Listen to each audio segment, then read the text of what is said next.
CTV's Shelden Rogers joins us now. Shelden, what's the concern? Well, the NDP health critic says there's a lack of transparency when it comes to the Zika virus. Matt Wiebe says the provincial government isn't doing enough to make people aware of the dangers that the virus can bring or what the current state is here in Manitoba. A total of 3 Liberals will now be at the legislature, just one shy of official party status. But according to these new MLAs, that's not going to stop them from making a significant impact. We're checking in now with Shelden Rogers, who's in the Exchange District. He's been learning all about Soca Reggae Fest. Shelden, what are you up to now? Well, we're on the main stage right now, Catherine, joined by the headliner of this weekend's festival, Glenn Washington. Glenn, you flew in last night from Florida. He got up super early for us. He was here first thing in the morning. Glenn, first time in Winnipeg. How you liking it so far? Oh, I'm loving it. I'm loving it extremely. All right, Sheldon's having a great morning at Birds Hill Park. They're pouring in for Folk Fest, and one of the keys to Folk Fest is the volunteers. Not only do they help out, but they get to see some shows for free.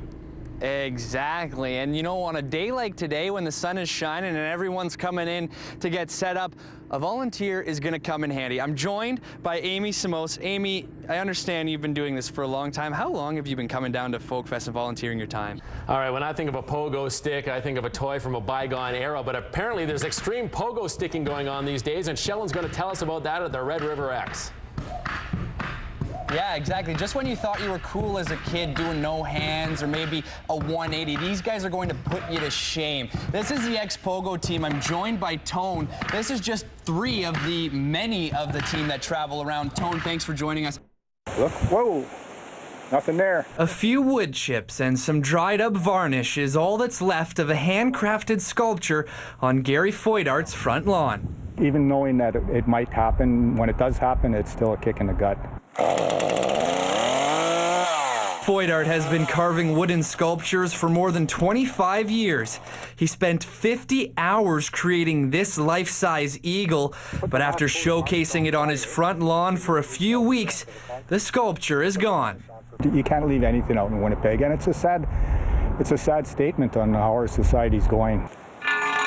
The carving was screwed into a concrete pad and weighs close to 181 kilograms or 400 pounds.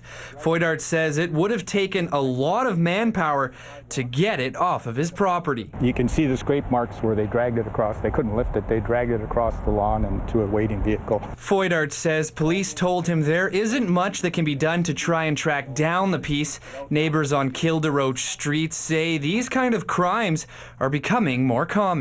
We don't really have a lot of theft around here, but things are changing, and it really aggravates me that this guy has to go through that. Foydart says he won't stop building his wooden sculptures, but when it comes to showcasing them, he says he won't be putting them anywhere near his front lawn. I've got a couple of years to go till retirement. I plan on getting out of Winnipeg, to tell you the truth.